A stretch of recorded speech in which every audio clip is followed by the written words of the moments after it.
चौधरी लोक के न्यूज में आपका स्वागत है। आइए खबरों की ओर रुख करते हैं। झारखंड से इस वक्त की बड़ी खबर। झारखंड में राजनीतिक सरगर्मी तेज हो रही है। आइए जानते हैं इस पर यह रिपोर्ट। झारखंड से इस वक्त की बड़ी खबर। झारखंड में मौजूदा समय में भारतीय जनता पार्टी और जेएमएम के गठबंधन की खबरें तेज हो रही है।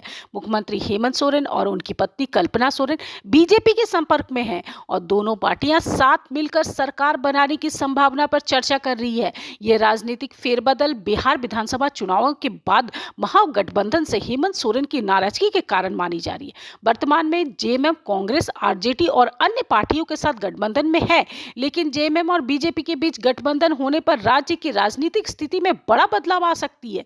इस संभावित नए गठबंधन में जेएमएम 34 सीट पर है और बीजेपी 21 सीट पर है। साथ कुछ अन्य छोटे दल भी जुड़ सकते हैं, जिससे कुल सीटें 58 तक पहुंच सकते हैं, जो 81 सदस्यीय विधानसभा के बहुमत के लिए आवश्यक 41 से काफी अधिक है। इसके साथ ही कांग्रेस के कुछ विधायक भी जेएमएम बीजेपी गठबंधन में शामिल हो सकते, जिससे नई सरकार की गठन की संभावना के मजबूत होती है। सरकार बदलाव या गठबंधन को लेकर अभी आधिकारिक कोई पुष्टि नहीं हुई, लेकिन राजनीतिक सूत्रों से यह चर्चा उभर कर सामने आ रही कि जल्द ही झारखंड में बीजेपी और जेएमएम मिलकर सरकार बना सकती है। हेमंत सोरेन की दिल्ली यात्रा और बीजेपी नेताओं से हुई बैठक इस कूटनीतिक बदलाव का संकेत मानी जा रही है। जेएमएम ने अपने सोशल मीडिया पर भी एक क्रिप्टिक संदेश दिया है कि जो इस राजनीतिक माहौल को दर्शाता है।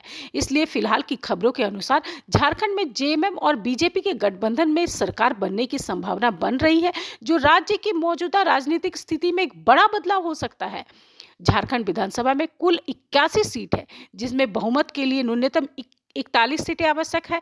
जेएमएम बीजेपी गठबंधन की अफवाहों के अनुसार जेएमएम के पास 34 विधायक है और बीजेपी के पास 21, दोनों मिलकर 55 सीटें बना लेंगे, जो बहुमत से काफी अधिक है। इस गठबंधन में एलजेपी 1, आजसू 1 और जेडीयू के 1 विधायकों को जोड़ने पर कुल सीटें 58 हो सकती है।